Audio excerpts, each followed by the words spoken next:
এটা আমার ভালোবাসার মাটি, এটা আমার জীবনের মাটি।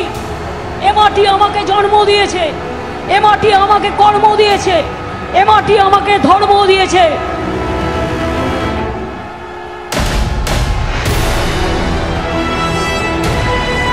বাংলার মাটির জন্য আমি জীবন দিতেও রাজি আছি, কিন্তু বাংলার মাকে অপমান করলে মেনে নেব না। তুমি চিরকাল তোমরা বাংলাকে অপমান করে এসছো, এই অসম্মানের জায়গাটা আমরা তোমাদের দিইনি। এবার তোর মরা গাঙে বান এসেছে, জয় মা বলে ভাষা তরি। গণতন্ত্রের তরিটাকে রক্ষা করুন, আর যদি না করতে পারেন আর জীবনে ভারতবর্ষে ভোট হবে না।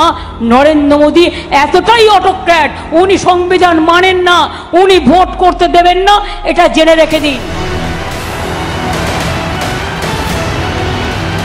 বাংলায় তৃণমূল কংগ্রেস একা লড়ছে, একা লড়বে। আমরা 34 বছরের বামপন্থকে যদি মানুষের আশীর্বাদে, শুভেচ্ছায়, দোয়ায় উপড়ে ফেলতে পারি, মোদিজি জেনে রেখো তোমাকেও আমরা উপড়ে ফেলবো গণতন্ত্রের আদালতে, গণ আদালতে।